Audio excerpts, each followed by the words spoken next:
প্রার্থীকে নিয়ে প্রচারে আছেন, কেমন মানুষের সাড়া পেলেন? দেখুন, মানুষ স্বতঃস্ফূর্তভাবে রচনা ব্যানার্জিকে গ্রহণ করেছে। রান্না ছেড়ে এসে রোদেতে দাঁড়িয়েছিল রচনা ব্যানার্জিকে দেখার জন্য, তার সাথে সাক্ষাৎ করার জন্য। তাতে দীর্ঘ রাজনৈতিক অভিজ্ঞতা থেকে আমার মনে হয়েছে যে মানুষ রচনার পক্ষে রয়েছে এবং মানুষ রচনাকে ভোট দিয়েই বিপুল ভোটে জয়যুক্ত করবে। এবং পাশাপাশি দেখা যাচ্ছে বিরোধী শিবির বলছে যে একের পর এক সন্দেশখালী এবং যে এসএসসির দুর্নীতি এবার ভোটে প্রভাব ফেলবে। দেখুন, মানুষ এইসবের বিশ্বাস করে না, তার কারণ মানুষ মমতা ব্যানার্জিকে বিশ্বাস করে। বাংলার মানুষ মমতা ব্যানার্জিকে দেখে ভোট দেয়।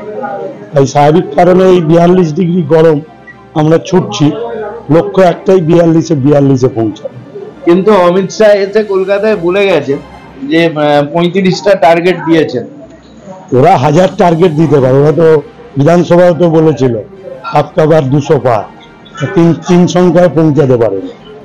জেনে রাখুন, এবারও 2 সংখ্যাতে পৌঁছাতে পারবে কি সন্দেহ রয়েছে। সারা ভারতবর্ষে যেভাবে অন্যায়, যেভাবে দুর্নীতি, যেভাবে স্বজন পোষণ এবং বেকারত্ব এবং দ্রব্যমূল্য বৃদ্ধি, কৃষকের ওপর গুলি চালানো, মা বোনেদের উপর অত্যাচার, এগুলো মানুষ সব দেখছে।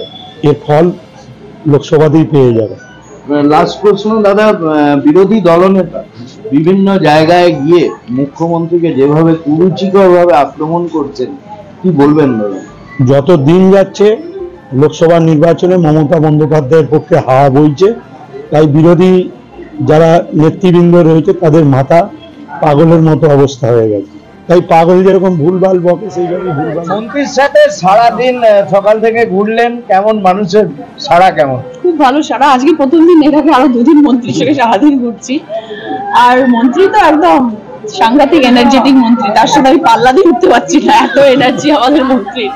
বাট ভীষণ ভালো। আমার এরকম পজিটিভ মানুষ তো আমাদের দরকার। এরকম এনার্জেটিক পজিটিভ মানুষ থাকলে তবেই তো মানুষের পাশে এনারা থাকলে আমাদের হুগলি জেলার আরো উন্নত মানের হবে।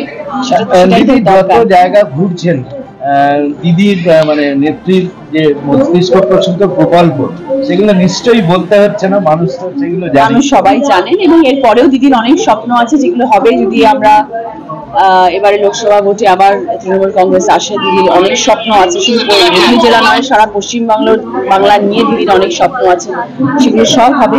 আর হুগলি জেলা হবে যখন রচনা